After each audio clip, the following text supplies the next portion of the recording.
Welcome to week 9 of organizational behavior. This is the fall 2014 quarter. I'm your online instructor, Diana Block. And I want to point out first, before we get started, some things on the assignment for this week. You're going to read the Can You Solve This Manager's Problem on page 464. It's about Daimler, Benz, and Chrysler. They try to merge their two cultures, and you're going to have a question to answer under part 1 of that case. Then, after you've read that, there's a part 2 to the Daimler Chrysler question. So I'm going to show you here. You see, so page 464, answer the first question under part 1. Then read the Daimler Chrysler document in the additional learning resources area. So this is it. I always have people every quarter that are asking where's the additional information. It's right here. So after you answer the question under part 1 based on what you read in the textbook, then you're also going to read this additional information, and then you're going to discuss what happened in terms of the concepts in chapter 17. So basically, in part 1, the question is going to ask you, what do you think the firms should do? How do you believe they should go about merging their culture? So just your opinion on which of the specific types of mergers, culture mergers that we're going to talk about, they should pursue. Whether it be assimilation, integration, we'll get into all of those. But they're asking your opinion here, which one you think.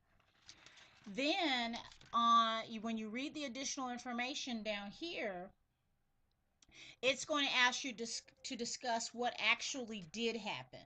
So the additional information is going to tell you what actually did happen, and so you'll reflect on that and what actually happened, and give some discussion using the concepts in chapter 17 as it states here. And then you've got the second half of the assignment that covers BP, and that's on page 490, and make sure you respond to all of those questions. Plus, there's an additional question. Does the BP oil spill and its response put this case in a different perspective? So you're going to read through the case and answer those questions, but then also answer this additional question that's listed here. So I want to make sure everybody saw that. So as we get into some of the course concepts for this week, we're looking at chapters 17 and 18. And in chapter 17, we're talking about organizational culture. And when you read chapter 17, you're going to find that there's 4 levels of organizational culture. The first one being behaviors and artifacts. So these are the visible things that you can see in this firm that kind of tell you about their culture. Like, is it a very subdued office environment with simple furniture, taupe walls, or is it a really fun environment where they've got Halloween decorations up and streamers hanging from the ceiling? So there's visible things, behaviors and artifacts that tell you some information about the culture of that organization. So that's behaviors and artifacts. Then you've got shared perspectives. Shared perspectives are those rules and norms that employees use within that firm to solve their problems. So these are some of the catchphrases or slogans, if you will. Like Nike's "You Just Do It" would be something of a shared perspective. These are some rules and norms that are used within that firm to guide their actions. So that gives you some more information about the culture of that organization. Thirdly, you've got awareness. Now, this is the actual ideals and goals of that organization that are shared by most of the people in that firm. So this is the company's actual philosophy on how they do things. And the book provides an example of Mr. Sam Walton of the Walmart stores, of course. And into the awareness category, something to note about him was that supposedly he actually bought his own personal clothes there. So even though he's a very wealthy gentleman, he didn't buy expensive, flashy clothes from New York Fifth Avenue. He shopped at Walmart. He lived a lifestyle that indicated that his standards and ideals and goals closely related to value and low prices. So that's the awareness function. Then you've also got unconscious assumptions. And these are some of the unconscious beliefs that people have about their relationships, their time, their space, and how that relates to their organization. Um, for example, under unconscious assumptions, we discussed the fact that Sam Walton was very competitive. So maybe that's not put into the company code or in their mission statement, but it's one of those unconscious assumptions that we're in a competitive industry and we intend to compete and win. So, four different levels of organizational culture, and each of these come together to help visitors of the firm and employees to understand what the actual culture is. So, when you are in your discussion this week, where you're having a discussion with your classmates about culture at an organization that you're familiar with, you'll want to be sure you are using some of these concepts from the chapter to explain what was unique about the culture of the firm that you're wanting to discuss. The next thing we're going to talk about is the merging of cultures. And this has to do with the homework, the first part of the homework assignment of the two car companies who are actually attempting or did attempt to merge.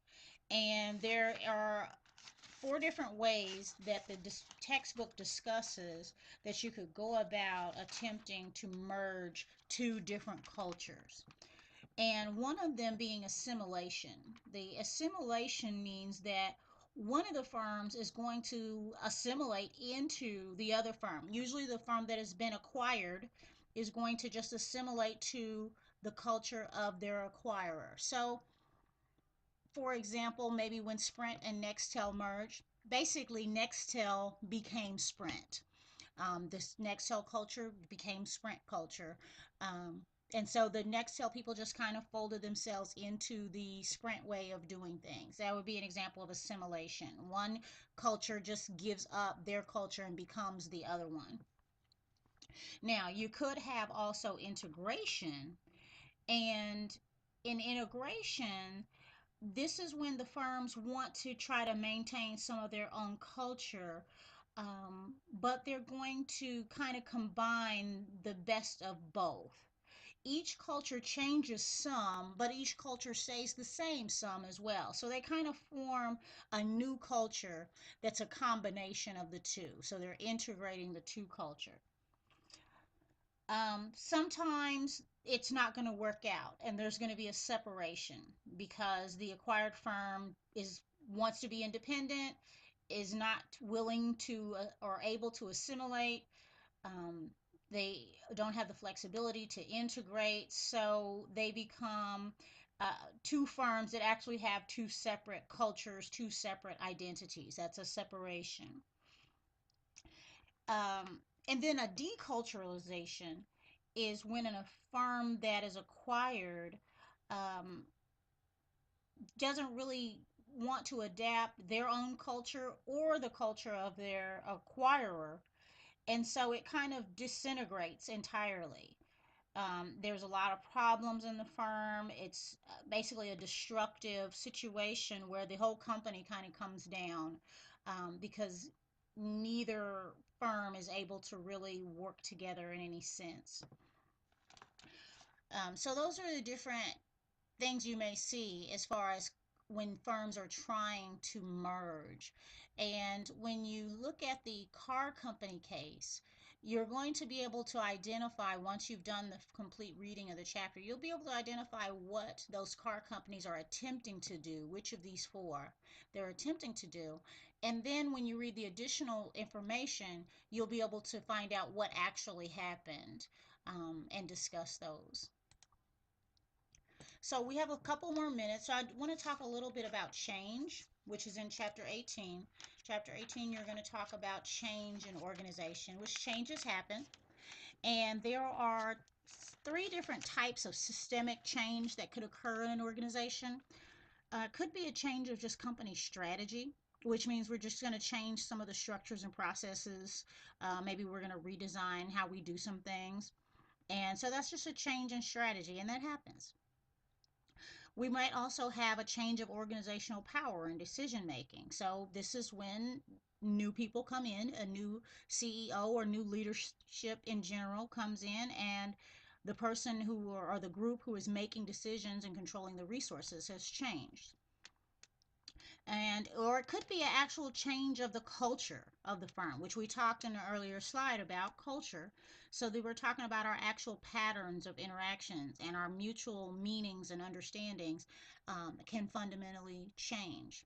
And so there's different types of changes that can occur in an organization. So when you do the second half of the homework, where you're talking about BP and some of the changes that have taken place, you're going to want to focus on the concepts in chapter 18 and determine which of these concepts regarding change apply to what happened and what is happening at that firm. So those are some of the concepts that'll help you get through your assignments this week and do well on them. If you have any questions, I'm available by phone or email. You can always send me an email anytime, day or night, and I'll respond to that within 24 hours, but usually much shorter time frame than that. I will look forward to talking with you in the discussion area, and I wish you a great week.